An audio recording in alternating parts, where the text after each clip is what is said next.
this talk today. So let's begin. So femoral component selection, revision, THR. So what are the principles of femoral revision in total hip arthroplasty? First and foremost is to restore femoral integrity and continuity, rigid implantation, implant fixation, and providing rotational stability. Restore the biomechanics, offsets, limb length, and anteversion. And last but not the least, as with any arthroplasty, providing a stable, pain-free hip with full range of motion. What are the most common reasons for failure of implant components, femoral components? First and foremost is aseptic loosening, infection, polyethylene wear leading to osteolysis, stress shielding and bone reabsorption, and lastly periprosthetic fractures. Challenges that we usually face are limited and poor bone stock available for a good implant fixation, uncertain limb lengths and tissue tensions, and very interestingly varus remodeling, which limits the length of distal femoral stem, and you have to sometimes do a corrective osteotomy to put a long stem, and lastly joint instability. So the most common classification used is Paprosky classification, in which the type 1 bone loss is where there is minimal metaphyseal bone loss. Type 2 is when there is extensive metaphyseal loss with no diaphyseal loss. Type 3 is where there is metaphyseal as well as diaphyseal loss. Type 3A is when there is more than 4 centimeters of bone above the isthmus to provide cortical support.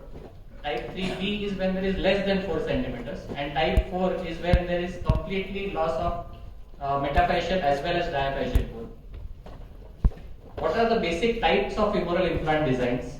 One is a metaphyseal loading versus a diaphyseal loading, and second is a monoblock versus a modular stem design.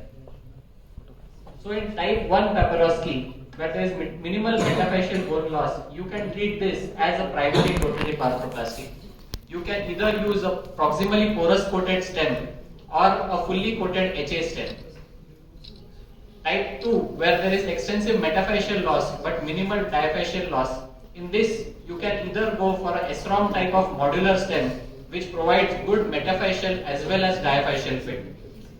In this, if you feel that the bone has good quality in the diaphysis, you can also go for a fully coated HA stem, which also has diaphyseal bony integration. Type 3 is when there is extensive metaphyseal as well as diaphyseal loss. This is the most common type of revision that we see.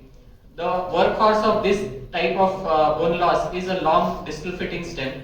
It can be either a Wagner type of tapered fluted stem or a modular stem with proximal porous coating. Type 4 Paprosky, where there is complete loss of bone in metaphysis as well as diaphysis. There are only two options that we have here. One is the allograft prosthesis composite, and secondly a megaprosthesis. So coming to the most commonly used stem is a modular tapered stem. It provides separate preparation and fixation in metaphysis as well as diaphysis. Modularity has a big advantage that it helps in correcting limb length, offsets and version. This helps in providing a stable hip and to give the patient the best biomechanics that he can have. Studies have shown better survivorship and osseointegration as compared to cylindrical porous coated stems like a solution stem. Complication with these implants are implant subsidence if you do not get a good scratch fit at time of implantation.